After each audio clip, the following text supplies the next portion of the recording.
दोस्तों, सबसे पहले सब्सक्राइब करें, नोटिफिकेशन बेल दबाएं और सबसे पहले वाली ऑप्शन ऑल करें, जिससे हमारी आने वाली नई वीडियो की नोटिफिकेशन आपको फ़ौरन मिल जाएगी। जय श्री राम भक्तों। सवालों की श्रृंखला में आप सबका स्वागत है। आज का प्रश्न है, भगवान श्री रामचंद्र जी के चरणों के स्पर्श से जो पत्थर औरत में परिवर्तित हुआ, उनका क्या नाम था? अपने उत्तर वीडियो में कमेंट करके अवश्य दें। चलिए आज की कथा श्रवण करते हैं। आज की कथा है एक लड़का और 3 कुत्ते। चलिए कथा श्रवण करते हैं। बहुत समय पहले की बात है। किसी गांव में एक बूढ़ा किसान रहता था। उसके 2 बच्चे थे, एक बेटा और एक बेटी। जब उसके मरने का समय आया तो उसने अपने दोनों बच्चों को अपने पास बुलाया और बोला, मेरे बच्चों, अब मैं मरने वाला हूँ और मेरे पास तुम लोगों को देने के लिए कुछ भी नहीं है सिवाय ये 3 गायों के। तुम सब मिलकर रहना तो तुम कभी भूखे नहीं रहोगे। इतना कहकर वह बूढ़ा किसान मर गया। उसके मरने के बाद दोनों भाई बहन साथ साथ रहने लगे। लड़का गायें चरा लाता था और लड़की घर के सारे काम किया करती थी, खाना पीना बनाती, घर की देख रेख करती। एक दिन लड़का जब गायें चराने के लिए जंगल गया हुआ था तो उसको एक छोटा आदमी मिला जिसके पास 3 कुत्ते थे। वह बोला, बच्चे, तुम्हारा दिन शुभ हो। लड़का बोला, श्रीमान, आपका दिन भी अच्छा जाए। आदमी बोला, तुम्हारी गायें कितनी अच्छी हैं। लड़का बोला, आपके कुत्ते भी तो बहुत अच्छे लग रहे हैं। क्या तुम एक कुत्ता खरीदोगे? कितने का है? तो मुझे अपनी एक गाय दे दो, मैं तुमको अपना एक कुत्ता मुफ्त में दे दूंगा। पर मेरी बहन क्या कहेगी? उसको क्या कहना है? तुमको तो सच में एक कुत्ते की जरूरत है जो तुम्हारी गायों की रखवाली करे। लड़का अपने आप ही कुछ बड़बड़ाया। फिर उसने आदमी को अपनी एक गाय दे दी और उससे उसका एक कुत्ता ले लिया। उसने उस आदमी से उसके कुत्ते का नाम पूछा तो उस छोटे से आदमी ने बताया कि उसका नाम बबलू है। घर जाने का समय आया तो वह लड़का बहुत बेचैन हो गया। लड़के को लगा कि उसकी बहन उसको डांटेगी और वाकई में जब वह लड़की बाड़े में गायों का दूध निकालने गई तो वहां उसको केवल 2 गायें और एक कुत्ता दिखाई दिया। वह अपने भाई पर चिल्लाई और उसने उसकी पिटाई भी की। उसने उससे पूछा, क्या तुम बता सकते हो कि हमारी एक गाय कहाँ है और यह कुत्ता हमारे किस काम का है? अगर कल तक हमारी तीनों गायें वापस नहीं आई तो तुम्हारी खैर नहीं। परंतु उस लड़के को अभी भी लग रहा था कि उसको अपनी गायों की देखभाल के लिए एक कुत्ते की जरूरत है। अगली सुबह वह लड़का अपनी गाय चराने के लिए फिर उसी जगह गया तो उसे फिर से वही छोटा आदमी मिला। इस बार उसके पास एक गाय और 2 कुत्ते थे। वह आदमी बोला, शुभ दिन हो बच्चे। लड़का बोला, आपका भी श्रीमान। आदमी बोला, मेरी गाय बहुत अकेली है। लड़का बोला, मेरा कुत्ता भी। आदमी बोला, तो तुम मुझे दूसरी गाय दे दो और मैं तुमको दूसरा कुत्ता दे देता हूँ। लड़का बोला, ओह, पता है कल मेरी बहन मुझे एक गाय तुम्हें देने के लिए मारने वाली थी। जरा सोचो तो, अगर मैंने तुमको दूसरी गाय दे दी तो वह मेरा क्या हाल करेगी? आदमी बोला, देखो, एक कुत्ता अकेला ठीक नहीं। अगर 2 शिकारी जानवर आ गए तो तुम क्या करोगे? यह सुनकर लड़के ने दूसरी गाय का भी सौदा कर लिया। उसने अपनी एक गाय उसको देकर उससे उसका दूसरा कुत्ता ले लिया। फिर उसने उस आदमी से पूछा, इस कुत्ते का नाम क्या है? वह बोला, डब्लू। जब वह लड़का शाम को एक गाय और 2 कुत्तों के साथ लौटा तो उसकी बहन ने पूछा, क्या तुम तीनों गायें वापस ले आए? पर उसको पता ही नहीं था कि वह उससे क्या कहे। फिर भी वह बोला, हाँ, पर तुमको अनाज घर में आने की कोई जरूरत नहीं है। मैं उनका दूध अपने आप निकाल लूंगा। पर लड़की ने उन गायों को अपने आप देखने के लिए जोर दिया और इसका नतीजा यह हुआ कि भाई बिना खाए पिए ही सो गया। वह बोली, मैं तुम्हारी जान ले लूंगी अगर कल शाम तक मेरी तीनों गायें यहाँ वापस नहीं आई तो।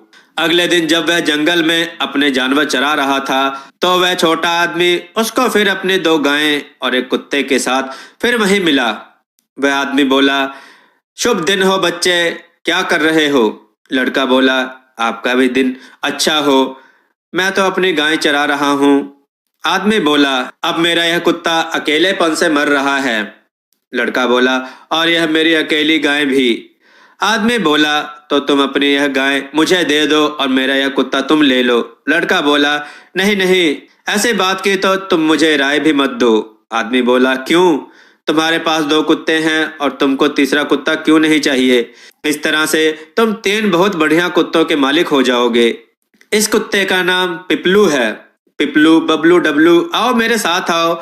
जब रात हो गई तो उस लड़के की अपनी बहन के पास घर जाने की हिम्मत ना पड़ रही थी। उसने सोचा, मैं बाहर ही कहीं सो जाता हूँ। सो वह अपने तीनों कुत्तों को अपने पीछे लिए लिए चल दिया। अभी वह उनको लिए कुछ ही दूर गया था कि बहुत जोर से बारिश होने लगी।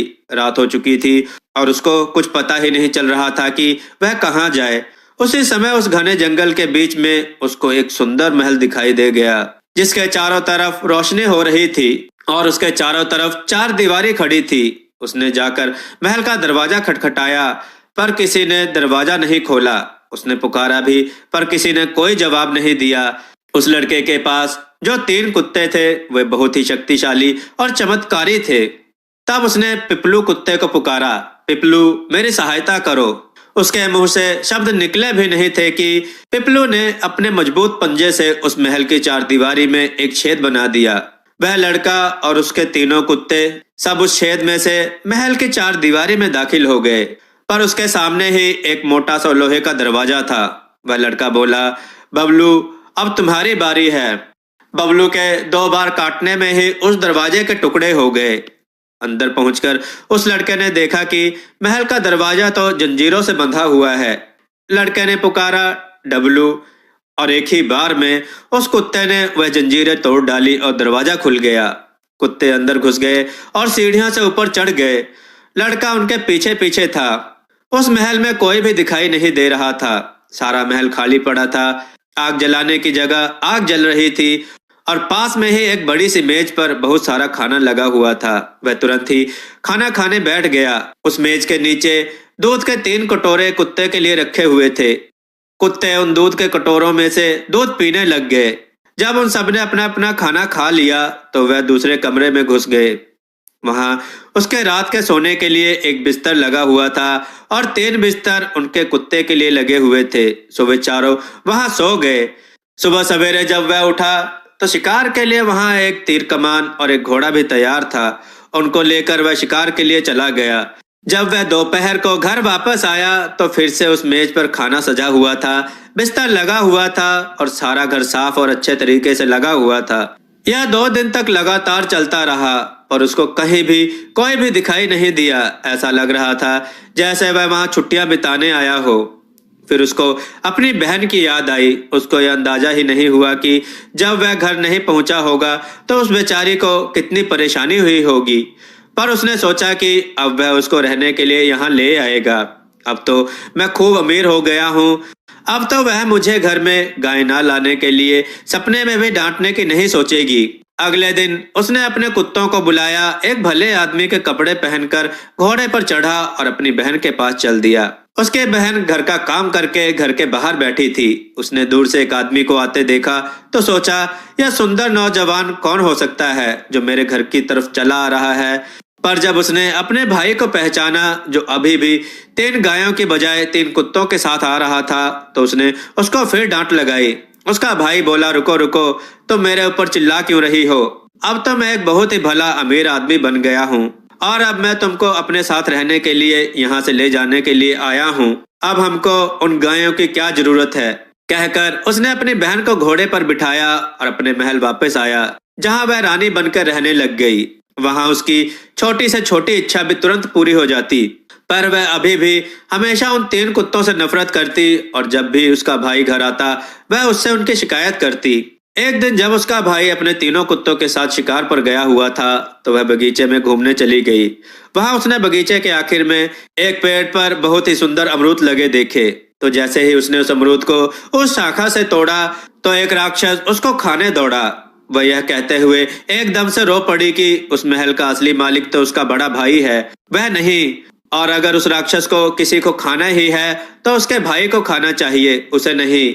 वह राक्षस बोला कि वह उसके भाई को नहीं खा सकता क्योंकि वह हमेशा उन 3 कुत्तों को अपने साथ रखता है। वह बहुत ही ताकतवर कुत्ते हैं। लड़की ने कहा कि अपनी जिंदगी बचाने के लिए वह उसके लिए अपने भाई के मरने का इंतजाम कर देगी अगर वह उसको यह बता दे कि उसको क्या करना है। राक्षस बोला, तुम उसके कुत्तों को बगीचे की दीवार के बाहर जंजीरों से बंधवा दो, फिर तो मैं देख लूंगा। लड़की ने यह करने का वचन दिया और उस राक्षस ने उसको छोड़ दिया। जब वह लड़का घर आया तो उसकी बहन ने उससे फिर से कुत्तों की शिकायत करनी शुरू की। उसने कहा कि उसको खाने के समय वह कुत्ते नहीं चाहिए क्योंकि उनमें बदबू आती है। उसका भाई हमेशा उसकी बात मानता था, सो वह बिना किसी नखरे के उन तीनों कुत्तों को बाहर ले गया और उसी तरह से उनको बांध दिया जैसे उसकी बहन ने उससे बांधने के लिए कहा था। उसके बाद उसने अपने भाई को उस बगीचे के आखिर में लगे अमरूद के पेड़ से अमरूद तोड़ने के लिए कहा। वह वहां गया, पर वह भी जब वह अमरूद तोड़ रहा था तो वहां से वह राक्षस निकल पड़ा। उसको पता चल गया कि उसके बहन ने उसके साथ धोखा किया है। सो वह चिल्लाया, बबलू डबलू और पिपलू। यह सुनते ही बबलू ने जंजीर तोड़ दी, डबलू ने दरवाजा तोड़ दिया और पिपलू ने दीवार तोड़ दी और तीनों ने मिलकर उस राक्षस के टुकड़े टुकड़े कर दिए। वह लड़का अपनी बहन के पास लौटा और बोला, तुम क्या मेरे बारे में यही सोच रखती हो? क्या तुम यह चाहती हो कि वह राक्षस मुझे खा ले? मैं अब तुम्हारे साथ 1 मिनट भी और नहीं रह सकता, मैं जा रहा हूँ। कहकर वह अपने घोड़े पर चढ़ा और वहां से चला गया। उसके पीछे उसके कुत्ते भी चले गए। चलते चलते वह एक राजा के राज्य में आया। उस राजा के एक अकेली बेटी थी जिसको एक राक्षस खाने वाला था। वह राजा के पास गया और शादी के लिए उसकी बेटी का हाथ मांगा। राजा बोला, मैं तुमको अपनी बेटी नहीं दे सकता क्योंकि उसको एक बहुत ही भयंकर जंगली जानवर खाने वाला है, पर हाँ, अगर तुम उसको उससे आजाद करवा दो तो जरूर वह तुम्हारी हो जाएगी। ठीक है महाराज, आप यह सब मेरे ऊपर छोड़ दें, मैं देखता हूँ। उसने उस राक्षस को ढूंढा और उसके कुत्तों ने उसको फाड़ कर रख डाला। जब वह राक्षस को मारकर लौटा तो राजा ने अपनी बेटी की शादी उसके साथ पक्की कर दी। जब शादी का दिन आया तो दूल्हे ने अपनी बहन के पुराने बर्ताव को भूलकर उसको भी अपनी शादी में बुला भेजा, पर उसकी बहन की शिकायतें अभी भी उतनी ही जोर पर थीं जितनी पहले थीं। उसकी बहन ने शादी के बाद यह कहा कि आज की रात अपने भाई का बिस्तर वह सजाएगी। इसको बहन का प्यार समझकर सभी लोग उसकी इस बात को मान गए कि उसी को अपने भाई का बिस्तर बनाना भी चाहिए। लेकिन उसने किया क्या? उसने दूल्हे के बिस्तर की चादर के नीचे एक तेज आरी छिपा दी। उस रात जब उसका भाई उस पर लेटा तो उसका 2 टुकड़े हो गए। रोने चिल्लाने के बीच उसको शमशान ले जाया गया। तीनों कुत्ते उसकी अर्थी के पीछे चल रहे थे। बाद में शमशान का दरवाजा बंद कर दिया गया और उन कुत्तों को वही शमशान के अंदर उस अर्थी के पहरे पर छोड़ दिया गया। एक को उसके दाईं तरफ और एक को उसके बाईं तरफ और एक को उसके सिर की तरफ। जब कुत्तों ने देखा कि सब लोग चले गए तो उनमें से एक कुत्ता बोला, मैं जाता हूँ और इसको लेकर आता हूँ। दूसरा कुत्ता बोला, मैं उसको उठाऊंगा, और तीसरा बोला, मैं इसको लगाऊंगा। उनमें से 2 कुत्ते चले गए और एक दवाई की बोतल लेकर आए। उस कुत्ते ने जो पहरे के लिए पीछे रह गया था उस लड़के के घाव को उस दवाई से चिकना कर दिया और लड़का फिर से जिंदा हो गया। राजा और राजकुमारी उसको जिंदा देखकर बहुत खुश हुए। राजा ने अपने आदमियों को आदेश दिया कि वे पता लगाएं कि वह आरी उसके बिस्तर में किसने छिपाई थी। जब यह पता चला कि उसे उसकी बहन ने ही वह आरी उसके बिस्तर में छिपाई थी तो उसको मौत की सजा दे दी गई। उधर उस लड़के की राजा की लड़की से खुशी खुशी शादी हो गई। यह खुशी इसके लिए भी ज्यादा थी क्योंकि राजा अब बहुत बूढ़ा हो चला था। उसने अपना राज्य अपने दामाद को दे दिया, पर एक बात उस लड़के की खुशी को काटती रही और वह यह थी कि उसको जिंदा करने के बाद उसके 3 कुत्ते कहीं गायब हो गए थे। उनका उसके राज्य में कहीं पता नहीं था। वह बेचारा उनके लिए बहुत रोया करता था। उसको सब्र करना पड़ा।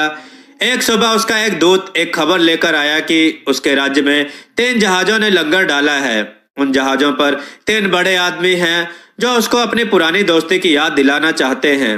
वह नौजवान राजा मुस्कुराया क्योंकि वह हमेशा से ही एक सादा और गरीब लड़का रहा था। वह तो किसी बहुत बड़े आदमी को जानता ही नहीं था। फिर यह कौन से 3 बड़े आदमी उसे पुरानी दोस्ती को याद दिलाने के लिए कह रहे थे? पर फिर भी वह अपने दूतों के साथ उन लोगों से मिलने के लिए गया जो अपने आप को उसका दोस्त कहते थे। वहां उसको 2 राजा और एक सम्राट मिला जो उससे तपाक से गले मिले। उनमें से सम्राट बोला, क्यों, तुमने हमको पहचाना नहीं? वह लड़का बोला, शायद आप गलती कर रहे हैं, मैं तो कभी आपसे मिला भी नहीं। सम्राट मुस्कुराते हुए बोला, हमको नहीं पता कि तुम अपने 3 वफादार कुत्तों को इतनी जल्दी भूल जाओगे। क्या बबलू डबलू और पिपलू इस रूप में? तब राजा ने उसको बताया कि एक जादूगरनी ने हम तीनों को कुत्ते के रूप में बदल दिया था और हम तब तक अपने असली रूप में नहीं आ सकते थे जब तक कि उस गांव का कोई लड़का राजगद्दी पर ना बैठ जाए। जैसे हमने तुम्हारी इस राजगद्दी पर बैठने की सहायता की, उसी तरह से तुमने भी हमारी उस शराब से छूटने की सहायता की। आज से हम एक दूसरे के सच्चे दोस्त हैं। चाहे कुछ भी हो जाए, तुम इन दोनों राजाओं और इस सम्राट पर भरोसा कर सकते हो। वे लोग उस शहर में आनंद मनाते हुए कुछ दिन तक रहे। जब उनके जाने का समय आया तो वे लोग एक दूसरे के लिए शुभकामनाएं करते हुए अलग अलग हो गए। उसके बाद वे सब बहुत दिनों तक खुशी खुशी रहे। दोस्तों, आपको यह कथा कैसी लगी? अपने विचार और सुझाव कमेंट में जरूर दें। हमारी कथाओं को लाइक करें, हमारे चैनल को सब्सक्राइब करना ना भूलें। हमारी कथाओं को शेयर जरूर करें जिससे लोगों को अच्छा ज्ञान प्राप्त हो। जय श्री राम भक्तों।